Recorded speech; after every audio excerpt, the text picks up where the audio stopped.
My journey to learning English. Hi, my name is Amal. I want to tell you the story of how I learned English, not just the language, but also the confidence to speak it. My journey wasn't easy, but every step taught me something valuable. I hope my story inspires you to keep learning. I grew up in a small town, where English wasn't part of daily life. We spoke Arabic at home, at school, and in the streets. English was just another subject at school, something you had to memorize for exams. 4 years, that's how I saw it. A bunch of grammar rules, long vocabulary lists, and those dreaded spelling tests. But one day, I met someone who changed my perspective. It was an old neighbor of ours, Mr. James, who had recently moved from the UK. He spoke broken Arabic, and I spoke even worse English. But we tried to communicate. He'd laugh at my mistakes, not in a mean way,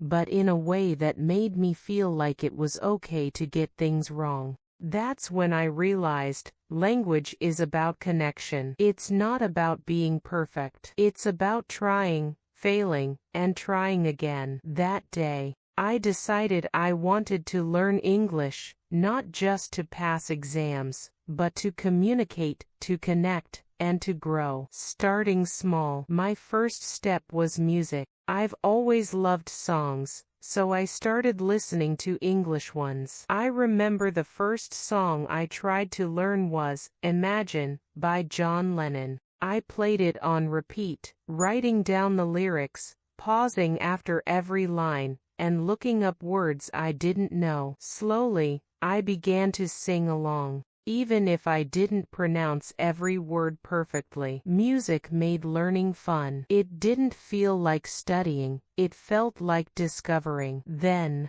I moved on to movies and TV shows. At first, I watched with subtitles in Arabic. But as I got more comfortable, I switched to English subtitles. I paid attention to how people spoke, their tone, their expressions, and the little phrases they used, like, "What's up?" or, "Let me think." These were things no textbook had ever taught me. Formal study. Of course, I also needed structure. So, I joined an English class at my local community center. It was a small group of people, from all walks of life, students, parents, even a retired shopkeeper, all united by the desire to learn. Our teacher, Ms. Nora, had one golden rule: speak, even if you're wrong. She encouraged us to have conversations in class, no matter how simple. At first, I felt embarrassed. I'd pause mid-sentence,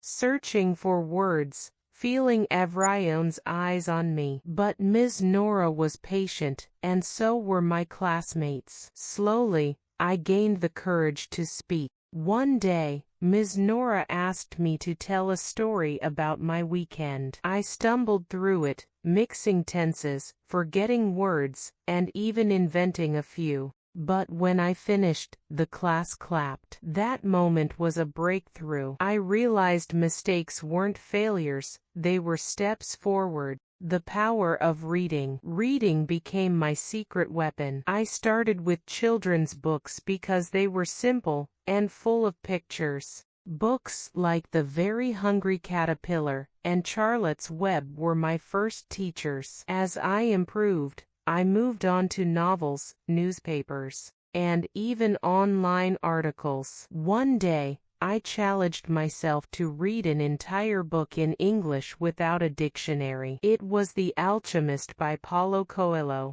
At first, it was tough. I didn't understand every word, but I understood the story. By the end, I felt like I had climbed a mountain. Reading didn't just improve my vocabulary, it gave me confidence. It showed me that I could understand English in its natural form, not just in a classroom setting. Breaking the fear of speaking. Despite all this progress, speaking was still the hardest part. I was afraid of being judged, of sounding silly, or of not finding the right words. But then, I found a solution, a local English conversation club. Every week, people gathered to practice speaking English. Some were beginners like me, others were more advanced. The best part, no one cared about mistakes. It was a safe space to try, fail, and learn. At first, I spoke only a few sentences, but with every meeting,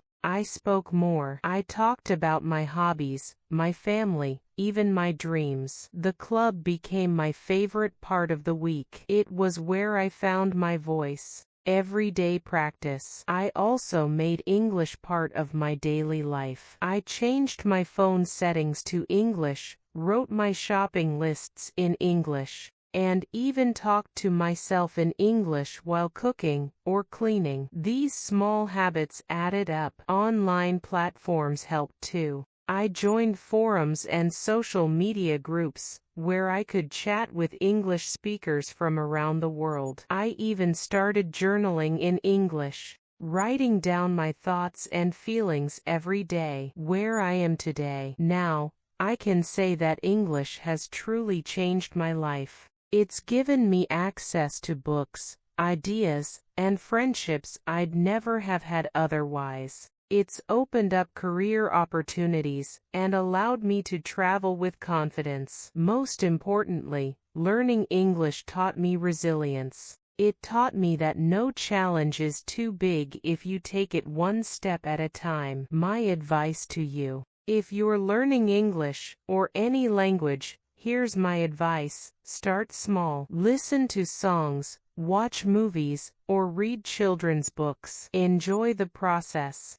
Be consistent. Practice every day, even if it's just 10 minutes. Embrace mistakes. They're not failures, they're lessons. Find a community. Join a class, a club, or an online group. Speaking with others is the best way to grow. Celebrate progress. Every new word, sentence, or conversation is a victory. Remember, language isn't just about words. It's about connection, courage, and curiosity. If I can do it, so can you. Keep going. You're stronger than you think. Thank you for listening to my story. I hope it inspires you to keep learning, no matter where you are in your journey. This version is longer and more detailed, with personal anecdotes and practical advice to motivate viewers. Let me know if you'd like to make further changes.